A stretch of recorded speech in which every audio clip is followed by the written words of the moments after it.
On a lonely beach in a tiny town, in a solitary cave, lived a kind little zombie who lived alone. We only know as Dave. How he became a zombie he knew not, because Dave could not remember.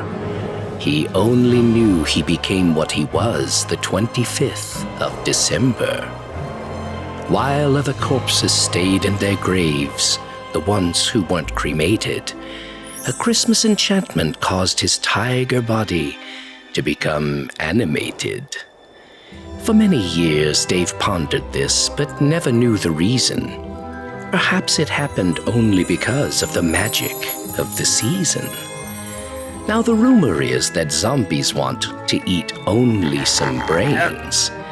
True or not, Dave only ate brown rice and other grains. An occasional fish caught with rod or net when he was in the mood. He only ate those things like that, considered to be brain food.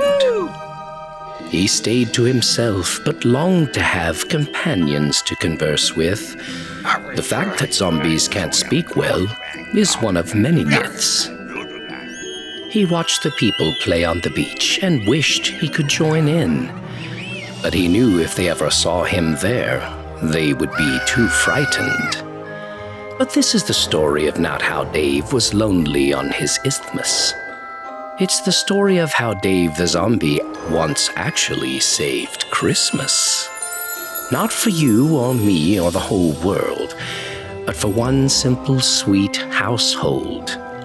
But to them, it did a world of good, and the story must be told. About the family, there's not a lot I really need to say, other than they are kind and good, and their last name is May. That year, this family didn't have much and needed help from others.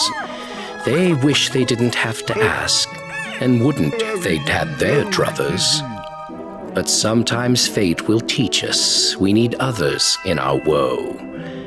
When we give each other a chance to help, that is how we grow.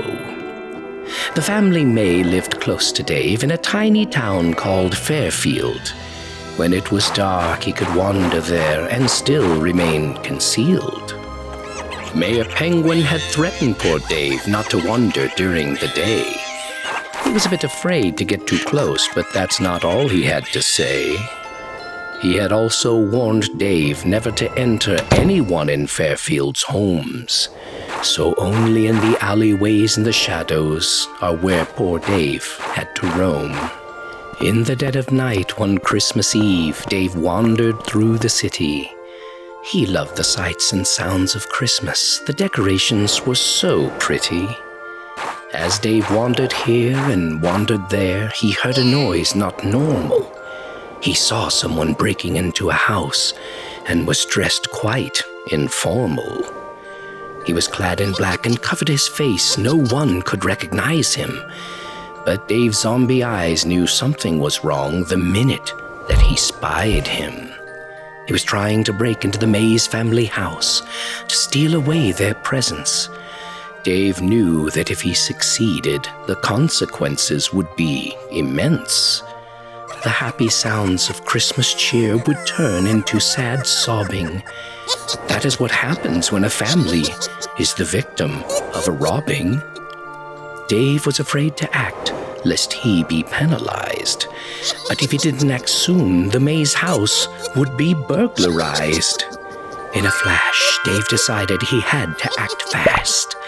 So he snuck up behind the thief with all the courage he could amass.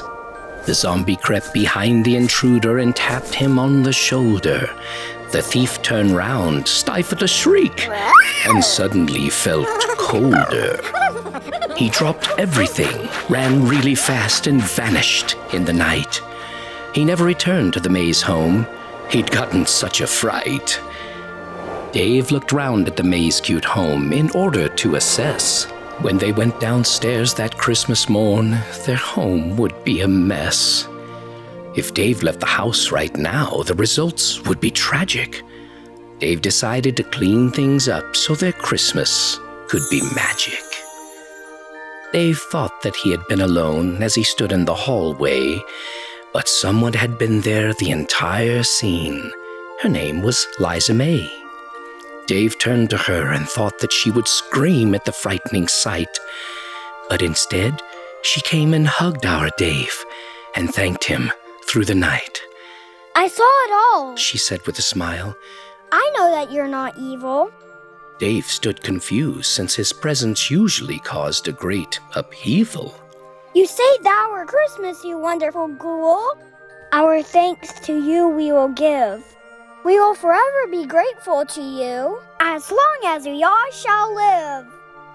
When the family woke, they saw their little Liza May with Dave. Before they could all get too scared, she shared how he was brave. They invited him to join them on that chilly Christmas morn. Dave now had a family to share it with. It made him feel reborn. The family went to Dave's trap cave and helped him redecorate. They brightened up his dreary home and made it quite ornate. From then on, every afternoon Dave spent with the family May. They found out where he lived, and Liza would visit to play. So don't forget, dear listener, that a story has a lesson. Don't judge someone without the facts. They just might be a blessing.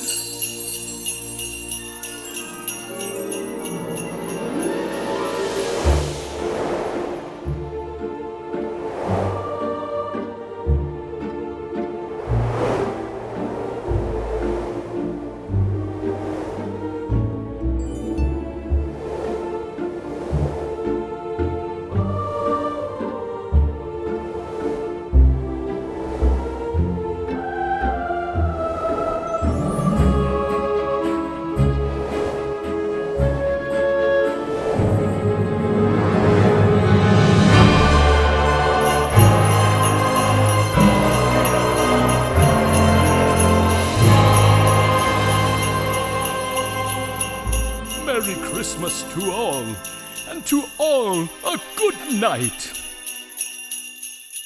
Ho, ho, ho!